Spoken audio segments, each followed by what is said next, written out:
కూడి వచ్చిన మీకు అందరికీ కూడా ప్రభు అయిన యేసుక్రీస్తు నామంలో శుభాభివందనాలు తెలియపరుస్తున్నాను. దేవుడు మిమ్మల్ని దీవించును గాక. కొద్ది నిమిషాలు మనము దేవుని యొక్క వాక్యాన్ని విందాము. మనము క్రిస్మస్ సీజన్లో ఉన్నాం కదా.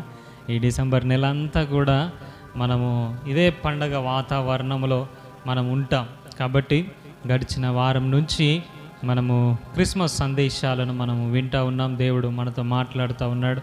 గడిచిన వారం యేసుక్రీస్తు ప్రభువారి తల్లి అయినటువంటి మరియ గురించి మనము కొన్ని సత్యాలను నేర్చుకున్నాం, కొన్ని విషయాలను నేర్చుకున్నాం. ఈరోజు అదే క్రిస్మస్ సందేశంలో భాగంగా మనము నక్షత్రం గురించి, స్టార్ నక్షత్రం గురించి కొన్ని విషయాలను మనము నేర్చుకుందాం. యేసుక్రీస్తు ప్రభువారి పుట్టుకను జరుపుకుంటున్నటువంటి ప్రతి గృహములో కూడా, క్రిస్మస్ పండుగను జరుపుకుంటున్నటువంటి ప్రతి గృహంలో కూడా ఈ యొక్క స్టార్ నక్షత్రం అనేటటువంటిది మనకు కనబడుతూ ఉంటుంది కదా. ఎందుకు అనంటే యేసుక్రీస్తు ప్రభువారు పుట్టినప్పుడు ఒక నక్షత్రం ఆకాశంలో కనిపించింది కాబట్టి అది జ్ఞానులకు దారి చూపిందని ఆ సూచనగా మనం కూడా ఏం చేస్తామనంటే మన ఇండ్ల మీద స్టార్ను పెట్టుకుంటూ ఉంటాం. అయితే ఈరోజు ఆ స్టార్కి సంబంధించినటువంటి నక్షత్రానికి సంబంధించినటువంటి కొన్ని విషయాలను మనము నేర్చుకుందాం. మత్తయి సువార్త 2వ అధ్యాయము 2వ వచనాన్ని మనం చదువుకొని మనము వాక్య ధ్యానంలోనికి వెళ్దాం. మత్తయి సువార్త 2వ అధ్యాయము 2వ వచనము. యూదుల రాజుగా పుట్టినవాడు ఎక్కడ ఉన్నాడు? తూర్పు దిక్కున మేము ఆయన నక్షత్రము చూచి ఆయనను పూజింప వచ్చితిమని చెప్పిరి. ఈ మాట ఎవరు చెప్తున్నారు అనంటే తూర్పు దేశంలో ఉన్నటువంటి కొంతమంది జ్ఞానులు దేవుని యొక్క రాకడ కొరకు, మెస్సియా రాకడ కొరకు ఎదురు చూస్తూ ఉన్నారు. పూర్వకాలంలో భక్తులందరూ కూడా యేసయ్య రాకడ కొరకు ప్రవచించి ఉన్నారు. యెషయా కావచ్చు, మీకా కావచ్చు.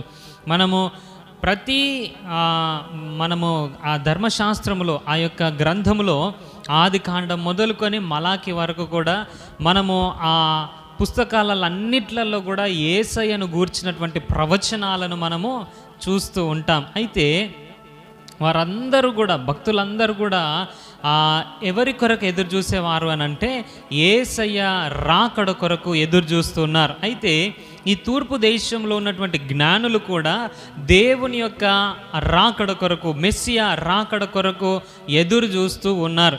ఎదురు చూస్తూ ఉన్నప్పుడు, కొన్ని దినములు ఎదురు చూస్తూ ఉన్నప్పుడు వారికి ఆకాశంలో ఒక వింత నక్షత్రం అది కనబడింది.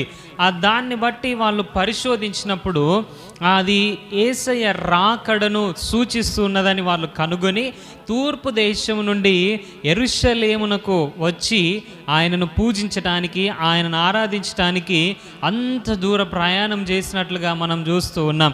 ప్రియ దేవుని బిడ్డలారా, ఇక్కడ వ్రాయబడి ఉన్నది, వాళ్ళు వచ్చి అక్కడ ఆ ప్రాంతంలో ఉన్నటువంటి రాజును అడుగుతున్నారు. ఏమని అడుగుతున్నారనంటే, యూదులకు ఒక రాజు వస్తాడు, మెస్సియా వస్తాడని మేము నేర్చుకున్నాం, తెలుసుకున్నాం.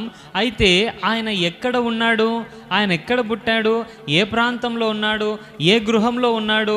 రాజు గనక రాజగృహంలోనే ఉంటాడని మేము వచ్చి అడుగుతున్నామని వారు చెప్పినప్పుడు అక్కడ హేరోదు రాజు కూడా ఆ గ్రంథాలన్నిటిని తీసి పరిశీలించినప్పుడు, అవును, యూదా బెత్లెహేములోనే యేసయ్య పుడతాడని, రారాజు పుడతాడని, ప్రభువులకు ప్రభువు పుడతాడని దేవుని లేఖనాలలో రాసినట్లుగా ఆయన చూస్తాడు.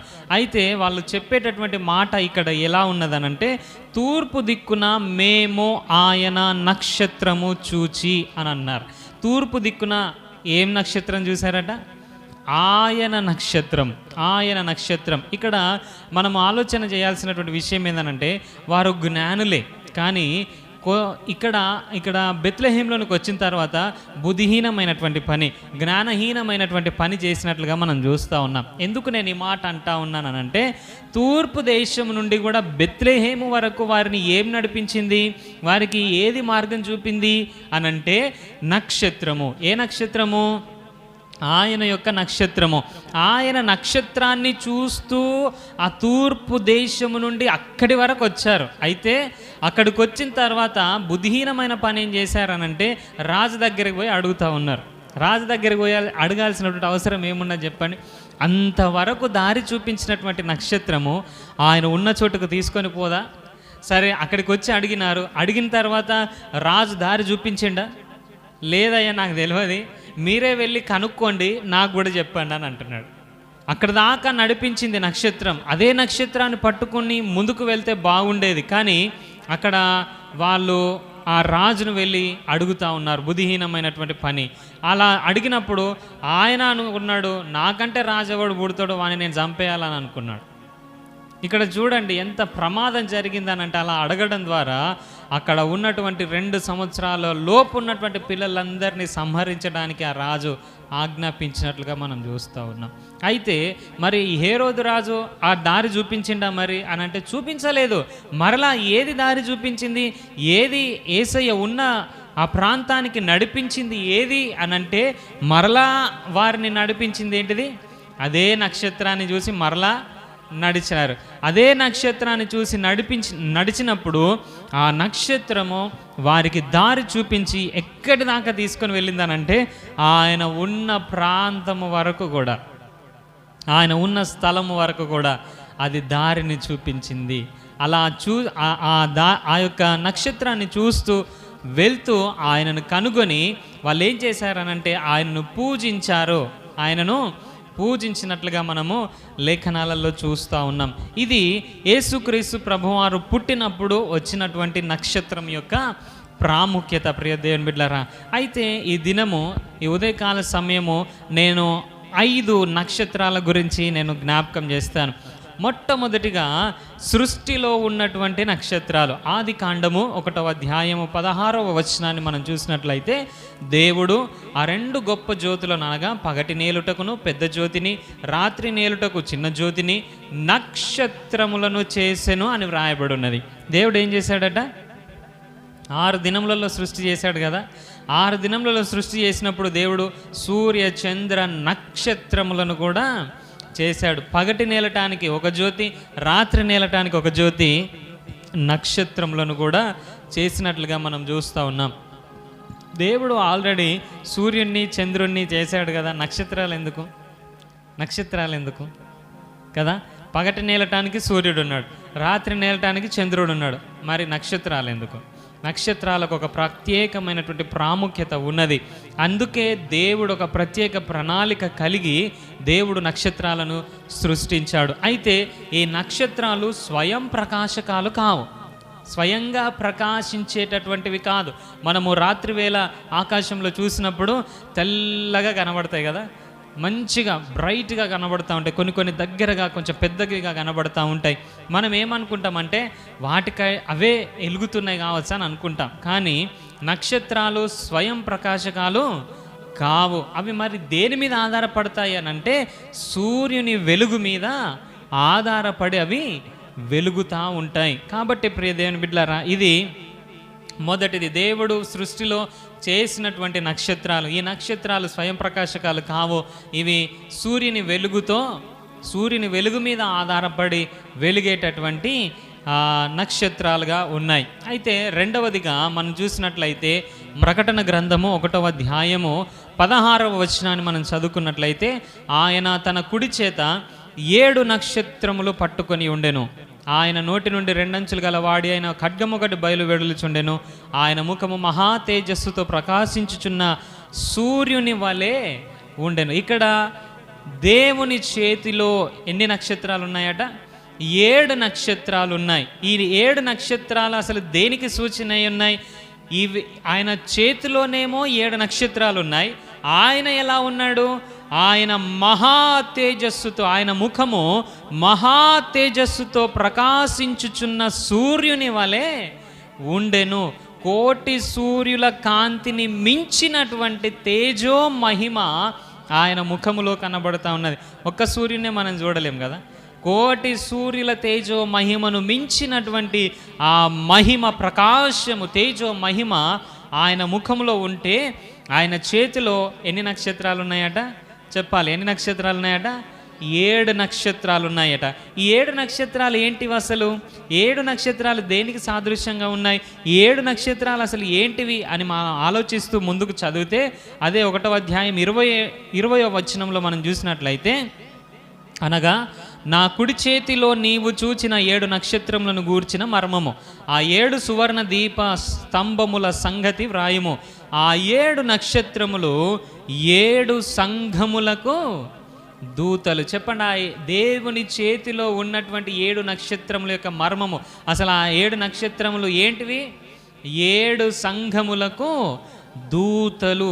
సంఘము యొక్క దూతలు అని దేవుని లేఖనాలలో దేని గురించి వ్రాయబడింది అంటే ఆయన భక్తుల గురించి వ్రాయబడింది. మొట్టమొదటిగా మనము ఈ సృష్టిలో ఉన్నటువంటి నక్షత్రాలను మనం చూసాం. సూర్యుని వెలుగు మీద ఆధారపడి ప్రకాశించేటటువంటి నక్షత్రాలను చూసాం. రెండవదిగా ఈ నక్షత్రాలు ఎవరు అనంటే దేవుని చేతిలో ఉన్నటువంటి నక్షత్రాలు. దేవుని చేతిలో 7 నక్షత్రాలు ఉన్నాయి. ఆ నక్షత్రాలను దేవుడు ఏమని రాస్తా ఉన్నాడనంటే సంఘముల యొక్క దూతలు అని అన్నాడు. సంఘముల దూతలుగా పరిగణింపబడినటువంటి వారు బైబిల్లో కొంతమంది ఉన్నారు. అందులో నేను 2 జ్ఞాపకం చేస్తాను. ఒకటి తీతు, రెండవది ఎపఫ్రోదీతు. చెప్పండి, ఒకటి తీతు, రెండవది ఎపఫ్రోదీతు. ఈ వీరిద్దరు కూడా సంఘం యొక్క దూతలు అని వ్రాయబడి ఉన్నది. అందుకే నేను ఏమంటున్నాడనంటే మొట్టమొదటిగా ఈ సృష్టిలోని నక్షత్రాలను మనం చూస్తూ ఉన్నాం. రెండవదిగా భక్తులైనటువంటి నక్షత్రాలను కూడా మనము చూస్తూ ఉన్నాం. కొరింథీయులకు రాసినటువంటి 2వ పత్రిక 8వ అధ్యాయము 23వ వచనంలో మనం చూసినట్లయితే, తీతు ఎవరైనా అడిగిన ఎడల అతడు నా పాలివాడును, మీ విషయములో నా జత పనివాడునై ఉన్నాడనియు, మన సహోదరులు ఎవరని అడిగిన ఎడల వారు సంఘముల దూతలును క్రీస్తు మహిమయునై ఉన్నారని నేను చెప్పుచున్నాను అని అంటాడు. ఎవరట? తీతు ఎవరైనా అడిగిన ఎడల నా జత పనివాడని చెప్పండి. ఇంకా సహోదరులు ఎవరైనా అడిగితే ఏం చెప్పమంటున్నాడు?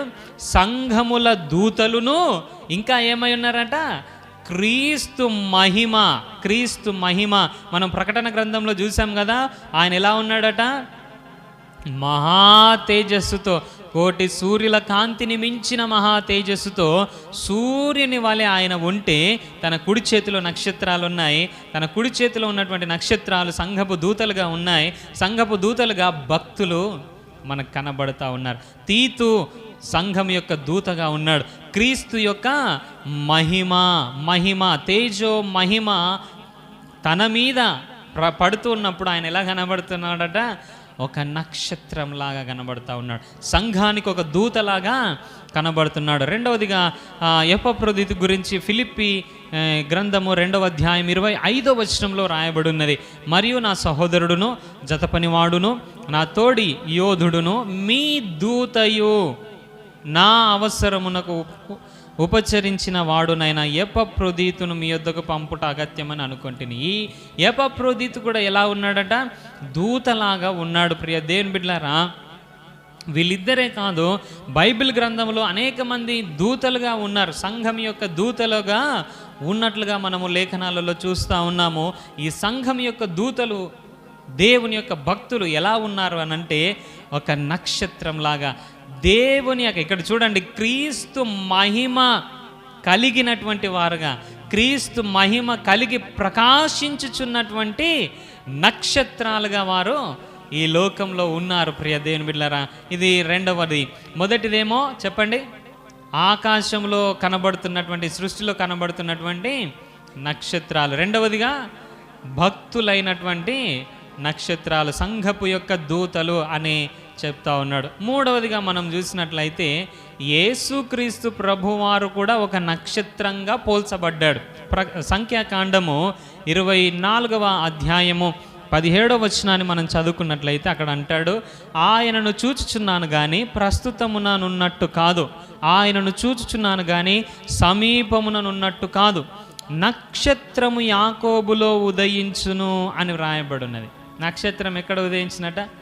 యాకోబులో ఉదయించును అని వ్రాయబడింది. ప్రకటన గ్రంథం 22వ అధ్యాయము 16వ వచనాన్ని కూడా మనం చూసినట్లయితే, సంఘముల కోసము ఈ సంగతులను గూర్చి మీకు సాక్ష్యం ఇచ్చుటకు యేసు అను నేను నా దూతను పంపియున్నాను.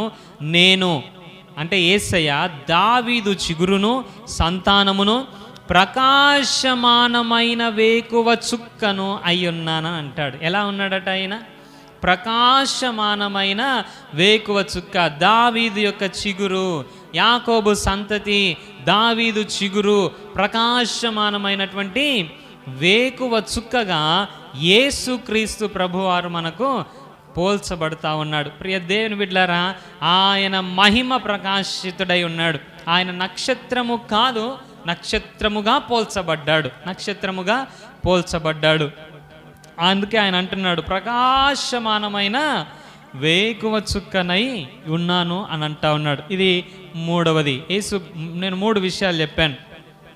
మొదటిది ఈ సృష్టిలో కనబడుతున్నటువంటి నక్షత్రాలు, రెండవది భక్తులైనటువంటి నక్షత్రాలు, మూడవది యేసుక్రీస్తు ప్రభువారిని కూడా నక్షత్రంగా పోల్చినట్లుగా మనం చూస్తూ ఉన్నాం. నాలుగవదిగా మనం చూసినట్లయితే యెషయా గ్రంథము 14వ అధ్యాయం 12వ వచనాన్ని మనం చూసినట్లయితే, తేజో నక్షత్రమా, వేకువ చుక్క, నీ వెట్లు ఆకాశం నుండి పడితివి, జనములను పడగొట్టిన నీవు నేల మట్టు వరకు ఎట్లు నరకబడితివి. ఇది ఎవరి గురించి చెప్పిందో మనకందరికీ బాగా తెలుసు కదా. ఎవరి గురించి చెప్పబడ్డది? లూసిఫర్ గురించి. ఇంగ్లీష్లో చాలా స్పష్టంగా రాయబడుతుంది, ఓ లూసిఫర్ అని రాయబడినది. తేజో నక్షత్రమా అని అన్నప్పుడు ఓ లూసిఫర్ అని రాయబడినది. వీడు కూడా ఎలాగ ఉన్నాడట? ఒక నక్షత్రంలాగా ఉన్నాడట, తేజో నక్షత్రంలాగా ఉన్నాడట. వాడు కూడా ఒక చుక్కే, వాడు కూడా ఒక నక్షత్రమే కదా. ఇప్పటికి 4 చుక్కల 4 నక్షత్రాలను చూసాం. ఆకాశంలో కనబడుతున్నటువంటి నక్షత్రాలు, భక్తులైనటువంటి నక్షత్రాలు. యేసుక్రీస్తు ప్రభువారు కూడా నక్షత్రంగా పోల్చబడ్డాడు. 4వది సైతాన్ గాడు కూడా ఎలా పోల్చబడ్డాడు? నక్షత్రంగా. వాడు దేవుని అంత ప్రకాశమానమైనటువంటి మహిమ కలిగిన వాడు కాడు, కానీ దేవుడు ఏది చేస్తాడో దానికి డూప్లికేట్గా వీడు చేస్తాడు. అందుకే వాడు సైతాన్ కదా. దేవుడు ఏది చేస్తాడో వీడు డూప్లికేట్ అంటాడు. ఆయన దేవుడు అంటే నేను కూడా దేవుడిని అంటాడు. ఆయన నక్షత్రం అంటే వీడు కూడా నేను నక్షత్రాన్ని అంటాడు. ఆయన తేజో మహిమ అని అంటే నేను కూడా మహిమనే అని అంటాడు. అందుకే ఆయన సర్వబలవంతుడు అని అంటే నేను కూడా బలవంతున్నే అని అంటాడు. దేవుడు వానికి అంత అధికారం కూడా ఇచ్చాడు, వానికి అధికారం ఇచ్చాడు, కానీ వాని కంటే మించినటువంటి అధికారం మనకిచ్చాడు. హల్లెలూయా. అందుకే కొత్త నిబంధన గ్రంథంలో మనం చదువుకుంటాం కదా, శత్రువు బలమంతటి మీద మీకు అధికారం ఇచ్చి ఉన్నాను అని అంటాడు. హల్లెలూయా. వాడు బలవంతుడే కావచ్చు, వాడు శక్తిమంతుడే కావచ్చు, అయినప్పటికీ వాని బలమంతటి మీద మనకేం చేశాడట? అధికారం ఇచ్చి ఉన్నాడు. ప్రియ దేవుని బిడ్డలారా, వాడు నక్షత్రంలాగా పోల్చబడ్డాడు, వాడు నక్షత్రంగా పరిగణించబడ్డాడు, కానీ ఆ నక్షత్రం వల్ల మనకు ఏ ఉపయోగము లేదు. ప్రియ దేవుని బిడ్డలారా, ఇది 4వ రకమైనటువంటి నక్షత్రం. చివరిగా 5వది మనం చూసినట్లయితే దానియేలు గ్రంథము 12వ అధ్యాయము 3వ వచనాన్ని మనం చదువుకుందాం. బుద్ధిమంతులైతే ఆకాశ మండలములోని జ్యోతులను పోలిన వారై ప్రకాశించెదరు. నీతి మార్గమును అనుసరించి నడుచుకొనున్నట్లు ఎవరు అనేకులను త్రిప్పుదురో వారు నక్షత్రముల వలె నిరంతరము ప్రకాశించెదరు అని వ్రాయబడినది. ప్రియ దేవుని బిడ్డలారా, ఎవరు నక్షత్రంలాగా నిరంతరము ప్రకాశిస్తారో? ఒకటి అంటున్నాడు బుద్ధిమంతులు అని అంటున్నాడు. రెండవది అంటున్నాడు ఎవరైతే నీతి మార్గమును అనుసరించి నడుచుకొనున్నట్లు అనేకులను త్రిప్పుతారో వాళ్ళే నక్షత్రంలాగా నిరంతరము ప్రకాశిస్తారని అంటారు. నీతి మార్గము ఎక్కడున్నది? నీతి అనగా ఎక్కడ, ఏంటిది? మనం మన ఆలోచన చేసినట్లయితే నీతి అనంటే యేసుక్రీస్తు ప్రభువారే, ఇంకా ఏంటిది కాదు కదా. నీతి మార్గము ఆయన మార్గమే, నీతిమంతుడు ఆయనే. దేవుని వాక్యం సెలవిస్తుంది నీతిమంతుడు లేడు, ఒక్కడు కూడా లేడని అంటున్నది. మరి ఎవడు నీతిమంతుడు అని అంటే యేసుక్రీస్తు ప్రభువారు తప్ప నీతిమంతుడు ఎవడు లేడు. ప్రియ దేవుని బిడ్డలారా, కాబట్టి ఆయనే మన పాపముల పరిహారము నిమిత్తము నీతిమంతుడైన ఆయన రక్తాన్ని చిందించి ఉన్నాడు. ప్రియ దేవుని బిడ్డలారా, ఆ నీతిమంతుని రక్తములో మనకు పాప విమోచన, మనకు పాప విముక్తి. అయితే మనము పొందుకున్న ఈ పాప విమోచన మార్గములో మనం వచ్చినాం కదా. ఈ పాప విమోచన మార్గం అనగా ఈ నీతి మార్గములో అనుసరించి నడుచుకొనున్నట్లు ఎవరైతే నీతి మార్గంలోనికి వచ్చిన వారు ఉన్నారో వారు అనేకులను ఎవరైతే తిప్పుతారో వాళ్ళు ఎలా ఉంటారట? ఆకాశమందు జ్యోతులను పోలి ఉంటారట, నక్షత్రంలాగా ఉంటారట. ప్రియ దేవుని బిడ్డలారా, మరి ఇప్పుడు నేను ఎవరిని రక్షణలోనికి నడిపించలేదు కదా, నేను నక్షత్రం కాదేమో అన్న అనుమానం మనకు ఉండొచ్చు. కానీ దేవుడు ఎంత స్పష్టంగా మనకు సెలవిస్తూ ఉన్నాడంటే, మత్తయి సువార్త 5వ అధ్యాయం 14వ వచనాన్ని మనం చూసినట్లయితే, మీరు లోకమునకు వెలుగై ఉన్నారని అన్నాడు, డిక్లేర్ చేశాడు. హల్లెలూయా. మీరు లోకమునకు వెలుగై ఉంటారు అని అన్నాడా? లేదు, ఆల్రెడీ డిక్లేర్ చేశారు, మీరు లోకమునకు ఏమై ఉన్నారు? వెలుగై ఉన్నారు. ఎందుకు అనంటే, ఈ సర్వ జగత్తుకు, సర్వ యొక్క సృష్టికి, సమస్తానికి తేజోమహిమ కలిగినటువంటి నేను, స్వయం ప్రకాశితుడనైనటువంటి నేను, తేజోమహిమ కలిగినటువంటి నేను ఈ లోకమునకు వెలుగునై ఉన్నాను అని ఆయన అన్నాడు కదా. నేను ఈ లోకమునకు వెలుగని ఆయన అన్నాడు. ఆయన వెళ్తూ ఏమన్నాడు అనంటే, మీరు ఈ లోకమునకు వెలుగని అన్నాడు. మొదటనేమో ఆయనే వెలుగన్నాడు, అది వాస్తవం. రెండవదిగా అన్నాడు, మీరు కూడా ఈ లోకానికి వెలుగని అన్నాడు. ఆయన వెలుగంటే ఒక లెక్కున్నది, మరి మనం వెలుగంటే ఎట్లుంటే చెప్పండి. ఆయన వెలుగనంటే నమ్మొచ్చు, కానీ మనం వెలుగంటే నమ్ముతారు ఎవరైనా? నమ్మకపోవచ్చు, కానీ ఇది వాస్తవం. హల్లెలూయా. ఇది వాస్తవం. ఎందుకనంటే, ఏ విధంగానైతే సూర్యుని వెలుగులో నక్షత్రాలు ప్రకాశితములైతూ వెలుగునిస్తూ ఉన్నాయో, ఆ విధంగా ఆ నీతి మార్గంలోనికి వచ్చినటువంటి మనము, ఆ తేజో మహిమ కలిగినటువంటి ఆయన ఆశ్రయములోనికి వచ్చినటువంటి మనము కూడా ఆ తేజో మహిమను పొందుకొని మనం కూడా ఏమై ఉన్నామట? వెలుగై ఉన్నామట. హల్లెలూయా. అందుకే దేవుడు అంటున్నాడు, ఎవరైతే బుద్ధిమంతులు అవుతారో, ఎవరైతే బుద్ధిమంతులు ఉన్నారో వాళ్ళు ఎలా ఉంటారో? జ్యోతిలాగా ఉంటారు, నక్షత్రంలాగా నిరంతరము ప్రకాశిస్తారు అని వ్రాయబడింది. అందుకే దేవుడు ఒక వాగ్దానం చేశాడు. యెషయా గ్రంథం 49వ అధ్యాయం 6వ వచనాన్ని మనం చూసినట్లయితే, నీవు యాకోబు గోత్రపు వారిని ఉద్ధరించినట్లును, ఇశ్రాయేలులో తప్పింపబడిన వారిని రప్పించినట్లును, నా సేవకుడు అయ్యుండుట ఎంతో స్వల్ప విషయము. భూదిగంతముల వరకు నేను కలుగజేయు రక్షణకు సాధనమగుటకై అన్య జనులకు వెలుగై ఉండునట్లు నిన్ను నియమించి ఉన్నాను. హల్లెలూయా. ఇది వాగ్దానముతో కూడినటువంటి ప్రవచనం. వాగ్దానముతో కూడినటువంటి ప్రవచనం. ఎలాగ చేస్తాడట?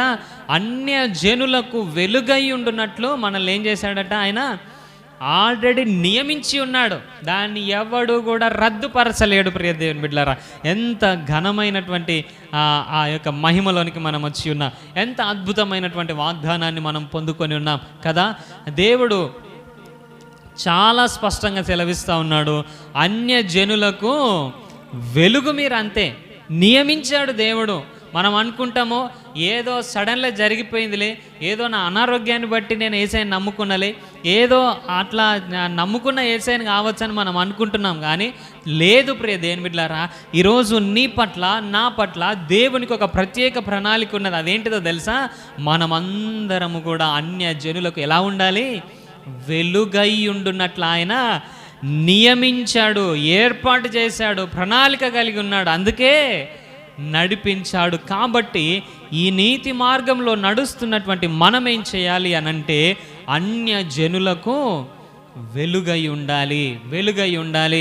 నక్షత్రములు ఏ విధంగా ఆ సూర్యుని మహిమ మీద ఆధారపడి ప్రకాశిస్తూ ఉన్నాయో, ఇక్కడ యేసుక్రీస్తు ప్రభువారు కూడా మహా తేజస్సుతో ఉన్నాడు. కాబట్టి ఆయన తేజస్సును, ఆయన నీతిని, ఆయన వెలుగును పొందుకుంటున్నటువంటి మనము కూడా ఎలా ఉండాలనంటే, ప్రకాశించే జ్యోతుల్లాగా ఉండాలి.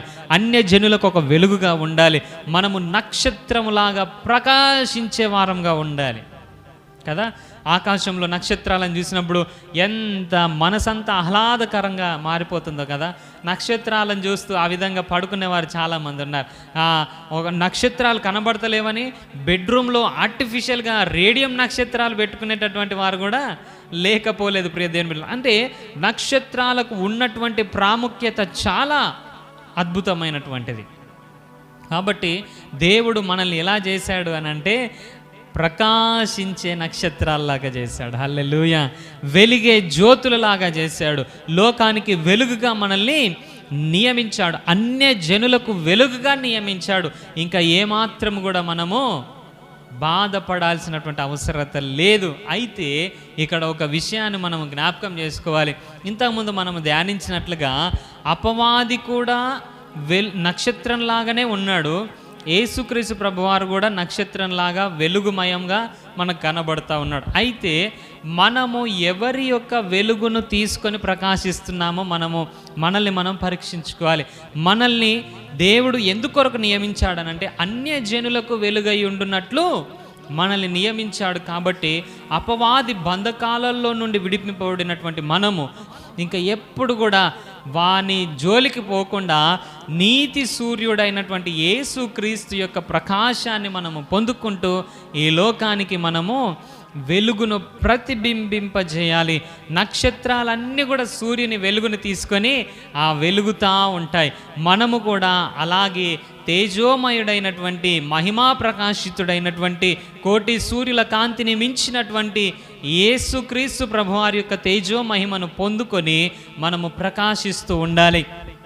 యేసుక్రీస్తు ప్రభువారు ఈ లోకంలో జన్మించినప్పుడు ఆ నక్షత్రము ఎంత ప్రభావముగా కనబడిందనంటే ఆ తూర్పు దేశపు జ్ఞానులు దేవుని దగ్గరికి వచ్చేంత వరకు కూడా ఆ యొక్క ప్రకాశాన్ని చూపిస్తూ దేవుని యొక్క మార్గాన్ని చూపించినట్లుగా మనం చూస్తూ ఉన్నాం. ఈ దినము నీతి మార్గంలోనికి వచ్చినటువంటి మనము కూడా ఎలా ఉండాలనంటే ఏ నీతి మార్గాన్ని మనం అనుసరిస్తూ నడుస్తున్నామో ఆ క్రీస్తు వెలుగులోనికి, క్రీస్తు చేతుల క్రిందికి, క్రీస్తు మార్గంలోనికి అనేకులు వచ్చేటట్లుగా మనము దారి చూపించే నక్షత్రములు లాగా ఉండాలి. హల్లెలూయా. యేసుక్రీస్తు ప్రభువారు పుట్టినప్పుడు తూర్పు దేశపు జ్ఞానులకు నక్షత్రమే దారి చూపింది. అయితే దేవుడు అందరికీ ఆ నక్షత్రాలు చూపించాల్సినటువంటి అవసరం లేదు. ఎందుకు అనంటే మనల్నే ఒక నక్షత్రంలాగా మార్చాడు, మనల్నే వెలుగుమయంగా మార్చాడు, మనల్నే జ్యోతులుగా నియమించాడు. కాబట్టి ప్రియ దేవుని బిడ్డలారా, మనము అనేకులకు మార్గదర్శకులముగా ఉండాలి. ఈరోజు నక్షత్రాన్ని మన ఇంటి మీద పెట్టుకోవటం కాదు, కానీ మనమే ఒక నక్షత్రంలాగా ఉండాలి. హల్లెలూయా, హల్లెలూయా. మనమే ఒక నక్షత్రంలాగా ఉండటానికి దేవుడు మనల్ని పిలిచాడు. మనమే అన్యజనులకు వెలుగై ఉండినట్లు మనల్ని నియమించి ఉన్నాడు. కాబట్టి మనము అనేకులకు దారి చూపించే నక్షత్రంలాగా ఉన్నాము. హల్లెలూయా. మొదటిగా మనం ఏం చూసాం? ఈ సృష్టిలో కనబడుతున్నటువంటి నక్షత్రాలను చూసాం. రెండవదిగా భక్తులైనటువంటి సంఘపు దూతలైనటువంటి నక్షత్రాలను మనము చూసాం. మూడవదిగా యేసుక్రీస్తు ప్రభువారు కూడా నక్షత్రంగా పోల్చబడినట్లుగా చూసాం. నాలుగవదిగా అపవాది కూడా వాడు కూడా ఒక నక్షత్రమే. వాడే నక్షత్రం అనంటే ఆ యొక్క నరకానికి ఈడ్చుకొని పోవడానికి మార్గం చూపించే నక్షత్రం వాడు. మనమేమో అనేకులను నీతి మార్గంలో నడిపించే నక్షత్రంలాగా మనల్ని నియమిస్తే అపవాది వాడు కూడా ఒక మార్గదర్శి. దేనికి మార్గదర్శి? నరకానికి మార్గదర్శి. నరకానికి ఈడ్చుకపోవటానికి మార్గాన్ని చూపించేటటువంటి వాడొక నక్షత్రం. కాబట్టి ప్రియ దేవుని బిడ్డలారా, వాని యొక్క అధికారం అంతటి మీద వాని యొక్క బలమంతటి మీద మనకు అధికారం ఇచ్చినటువంటి దేవుడు మనకు చెప్తున్నటువంటి మాట ఏంటంటే మనము అనేకులకు మార్గదర్శకులముగా ఉండాలి. ఈరోజు నక్షత్రాన్ని మన ఇంటి మీద పెట్టుకోవటం కాదు, కానీ మనమే ఒక నక్షత్రంలాగా ఉండాలి. హల్లెలూయా, హల్లెలూయా. మనమే ఒక నక్షత్రంలాగా ఉండటానికి దేవుడు మనల్ని పిలిచాడు. మనమే అన్యజనులకు వెలుగై ఉండినట్లు మనల్ని నియమించి ఉన్నాడు. కాబట్టి మనము అనేకులకు దారి చూపించే నక్షత్రంలాగా ఉన్నాము. హల్లెలూయా.